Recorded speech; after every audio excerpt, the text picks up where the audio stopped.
Hey guys, Rascal here, and welcome to another Rascal Reviews. This time I'm reviewing my absolute favorite animated movie of all time, The Iron Giant! Now I know that I've actually covered this with my entertainment on Paul's Animation, and that was quite a while ago now, probably about 2 years if I'm looking at the dates correctly. Wow, it doesn't even feel like it's been that long, because that was actually back when we were still starting up the Pause channel and we were doing themed weeks. But this time I want to review it myself on my own channel. And why? Well, it's no secret that I really love this movie. I've done my own cast of it, soon to be a spoof. I've asked people what they thought of the film. I've reviewed it on Pause. I've watched lots and lots of videos on how it's a masterful film and storytelling and everything. I've seen lots of positive reviews and slightly negative ones, so I get everyone's range of their opinion of it. I love all the artwork that's done for it. I love the voice cast. I mean, this is another one of those movies that I just love to pieces. And this is by far my favorite anime movie of all time. Yeah, I know it was made a little while ago. I believe 98, when they were still doing hand-drawn animation for theatrical films. And apparently the movie didn't do well at the time for the box office. It was considered a flop. But over the course of the years, it's been out now on DVD.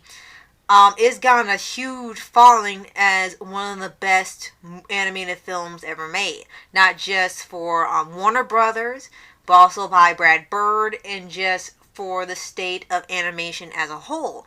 And that's a pretty tall order to have, because we have a lot of great animated movies out there, but only a select few seem to hit that peakness where they're award worthy. And now Iron Giant would win awards, but it seemed like it didn't do so well back then, and it was considered a flop. But now it's gotten so much recognition and praise that it's been released in theaters many times for anniversaries, and is ranking so much money, and it's almost hard to believe that this movie flopped. And perhaps it went up against bigger films at the time, or their CGI movies from Disney or something. It's possible, but I still hold Iron Giant in my heart every day. Now, why do I love Iron Giant so much? It's almost a little hard to explain, but you're here for an explanation, so I have to tell you. I saw this movie when I was, I think, was I 5? 5 or 10 when I was really, really young. And I didn't get it on DVD until years later. I had it on VHS first. And that was one of those movies I could play over and over and over again. Never get tired so much I almost broke the tape.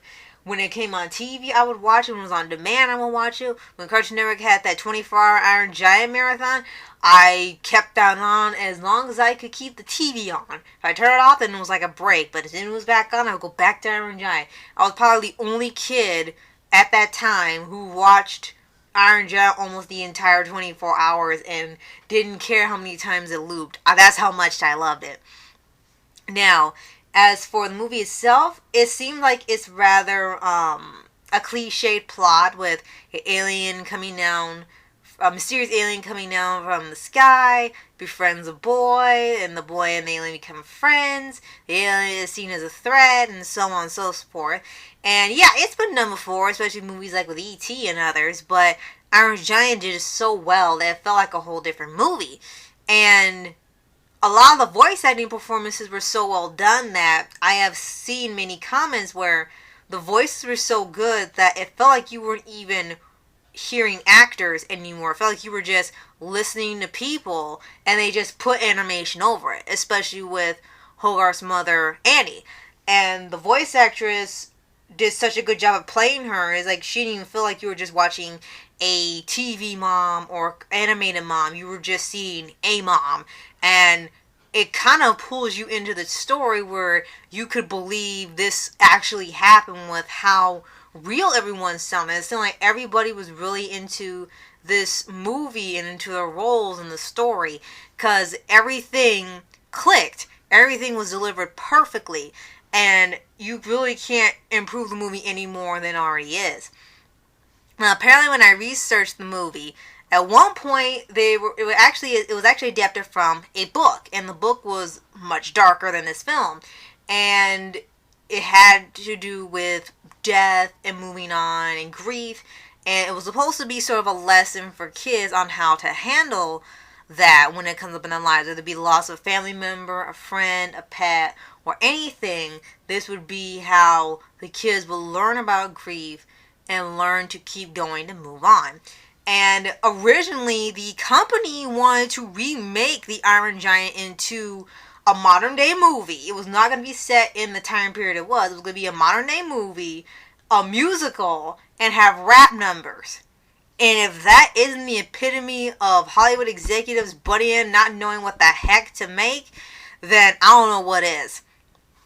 That probably would have deserved a flop. It would have been one of the worst movies ever on this planet. But I'm so glad that Brad Bird didn't listen and he followed his instincts on what to do with the film, and it paid off, because this is seriously one of my favorite movies ever, all time. And with Brad Bird, he's shown so many times whether he works for Disney, Pixar, Warner Brothers, independently. He is a master when it comes to directing movies and stories. For him, every story has to have a purpose, a beginning, a middle, and end, and no mediocrity. As stated with The Incredibles, they keep finding new ways to celebrate mediocrity. So Brad Bird didn't want the film to be subpar, mediocre, average. He really wanted to put everything into this and make it such a wonderful story. And he nailed it. He absolutely nailed it. This is nothing you could do to fix the movie or improve it. Even with the ending, I do wish it got a sequel, but seeing how the sequels sometimes turn out badly, maybe it's best that it does stay as one movie. And do not, I repeat, do not remake this film. Do not make a live action adaptation. Do not make a modern day reboot. Leave the Iron Giant as it is. It's a perfect film as it is, and I will continue to keep watching it. I have probably seen it 100 times or more by now. I have watched it so many times throughout my life that I should have maybe a world record or something by now. That's how much I really love this movie. So, and I definitely need to mention Isaiah Garza actually led me to a couple videos having to do with the Iron Giant on why the writing is brilliant, why the animation is great, why the atmosphere feels like you're in the movie and it feels alive. Thank you so much, Isaiah, for leading me to these videos. They really helped me learn even more about the depth of the film and the movie making. So, yeah, if you guys have seen Iron Giant, there's a rare chance you haven't. Let me know what you think in the comments below. Did you like it? Did you love it? Did you actually not care for it as much as others? You can explain why. I mean, of course, not every movie is for everybody. We all have our different tastes, and it's perfectly fine. To me, it heavily lies into sci-fi and even superhero, with the giant wanting to be Superman towards the end, and as one of the most impactful moments of the film.